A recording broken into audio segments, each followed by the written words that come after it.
सोलेंट to अनराइवल टांग set के इस एपिसोड की स्टार्टिंग में हम हुआ युहा को अकेले देखते हैं और ये Z force of forest flowers की तरफ बढ़ते हुए मन में कहता है कि आखिरकार अब मैं अकेला ही बचा हूँ। क्यूअर मुझे माफ करना, लेकिन ये हम दोनों के लिए ही सबसे बेस्ट सोल्यूशन है और मैं तुम्हारा और ज्यादा एहसान नहीं चाहता हूँ। और रही बात इस जर्नी की, तो तुम्हें अपनी जिंदगी को मेरी खातिर खतरे में डालने की कोई भी जरूरत नहीं है। और वैसे तो मैं तुम्हें भी पसंद करता हूँ, लेकिन मैं डोंगर को और भी ज्यादा पसंद करता हूँ और मैं उसके बिना नहीं जी सकता हूँ, इसलिए मुझे अकेले ही इस खतरे को उठाना होगा। और मैंने इस बारे में काफी गहराई से सोचा और पाया कि वो मैं ही था जो काफी ज्यादा इम्पल्सिव हो गया था और मैं पूरी तरीके से सिर्फ यही सोचता रहा कि मैं किसी न किसी तरीके से इस हर्ब को हासिल कर लूं, क्योंकि एक तरीके से ये मेरे लिए एक जिम्मेदारी भी है। और अब मुझे एहसास होता है कि मुझे इतना ज्यादा इम्पल्सिव नहीं होना चाहिए था, क्योंकि अंकल न्यूटियान के लेटर के अनुसार डोंगर के अंदर जो छिपी हुई बीमारी है वो उसके सिर्फ 20 साल होने के बाद ही ट्रिगर होती और उसके 20 साल का होने में अब भी 3 साल थे। और अगर मैं शेरेक एकेडमी से इसकी मदद मांगता तो वो निश्चित रूप से मेरी मदद करते। चलो छोड़ो, ये मेरा आखिरी चांस है। और मेरा सोल कैनन भी पूरी तरीके से चार्ज हो गया है और तो और मेरा सोल कैनन पहले के मुकाबले काफी ज्यादा गर्म भी हो गया है, इसलिए अब मैं दोबारा इसे इस्तेमाल नहीं कर पाऊंगा। और अब इसी के साथ ही मेरी जिंदगी भी दाव पे लगी है, इसलिए मुझे जल्द से जल्द इसे भी पार करना होगा। और अब वांकियर भी मुझे फॉलो करते हुए अंदर नहीं आ पाएगी। और इतना सोच के ये अपने कैनन से शूट कर देता है और जैसे इसके कैनन की वजह से रास्ता बनता है तो ये उसके अंदर होते हुए आगे बढ़ने लगता है। लेकिन तभी हम यहाँ पे किसी और को आते हुए देखते हैं, जो कि और कोई नहीं वांकियर होती है।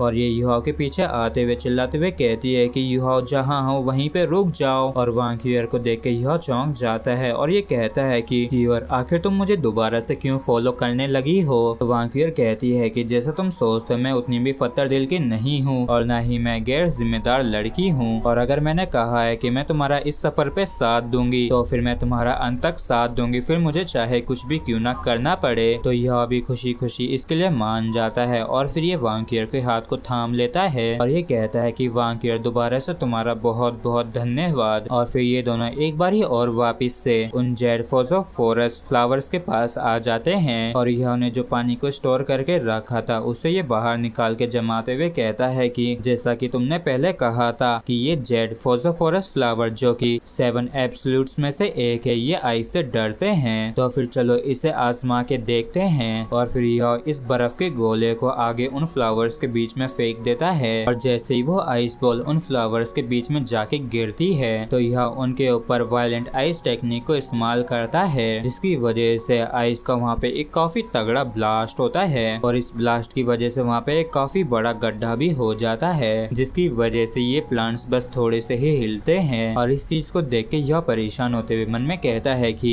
मैंने इस वायलेंट आइस टेक्निक के अंदर अपनी सारी स्पिरिट एनर्जी को इस्तेमाल कर लिया था, लेकिन इसका कोई भी मतलब नहीं निकला और न ही इन प्लांट्स को बिल्कुल भी नुकसान पहुंचा है और यहाँ तक कि एक पत्ती को भी नहीं। लेकिन तभी अचानक से स्नो एम्प्रेस बाहर आ जाती है और ये अपनी क्यूट सी वॉइस में अय्या करने लगती है और स्नो एम्प्रेस को देख के यह इससे पूछता है कि स्नो एम्प्रेस तुम अचानक से बाहर क्यों आ गई, जबकि इस तरफ स्नो एम्प्रेस उन Z force of forest flower की तरफ जाने लगती है और इसे उन फ्लावर्स की तरफ जाता देख यह काफी ज्यादा चौंक जाता है और ये चिल्लाते हुए कहती है कि वहाँ पे मत जाओ, वहाँ पे काफी ज्यादा पॉइजन है, इसलिए संभल के। तो इस चीज को सुन के स्नो एम्प्रेस युहा की तरफ देख के मुस्कुराते हुए इशारों में युहा को बताती है कि वो इस पॉइजन से नहीं डरती है और इस तरफ युहा भी स्नो एम्प्रेस के इशारों को समझ जाता है और ये खुश होते हुए कहता है कि तुम्हारा मतलब कि तुम पॉइजन से नहीं डरती हो। और तभी स्नो एम्प्रेस अपना कोल्डोरा छोड़ते हुए आगे की तरफ बढ़ने लगती है और तभी अचानक से स्नो एम्प्रेस की कोल्डोरा की वजह से एक फ्लावर बंद हो जाता है और स्नो एम्प्रेस जहाँ जहाँ से गुजर रही होती है वहाँ के Z force of forest flower बंद हो जाते हैं और देखते ही देखते यहाँ के सारे फ्लावर्स बंद हो गए होते हैं। और ऐसा करके स्नो एम्प्रेस काफी खुश हो रही होती है और इस चीज को देख के यह भी काफी हैरान होता है और कहता है कि हे भगवान, ये सभी फ्लावर्स बंद हो गए हैं और इनका पॉइजन भी जा चुका है और ना जाने ऐसा क्यों हुआ। लेकिन ऐसा दिखता है कि ये पॉइजन इस लिटिल गर्ल से काफी ज्यादा डरता है। और तभी युहा के स्पिरिचुअल सी के अंदर स्काईड्रीम कहता है कि बेवकूफ एब्सोल्यूट आइस दुनिया के सभी पॉइजन को काउंटर करने के लिए सबसे बेस्ट है और तुम तो क्या ही स्टूपिड हो जो तुम्हें यहाँ तक कि ये भी नहीं पता है। और स्काईड्रीम की इस बात को सुन के यह बहुत चौंक जाता है और काफी ज्यादा उदास होते हुए कहता है कि तो तुमने इस बारे में मुझे पहले क्यों नहीं बताया। तो स्काईड्रीम उबासी लेते हुए कहता है कि ऐसा इसलिए क्योंकि मैं अभी अभी ही उठा हूँ। और तभी यह काफी चौंक जाता है और वांकियर की तरफ देखते हुए सोचता है कि अच्छा हुआ इसने मुझे नहीं सुना। और ये वांकियर से कहता है कि मुझे नहीं पता था कि अल्टीमेट आइस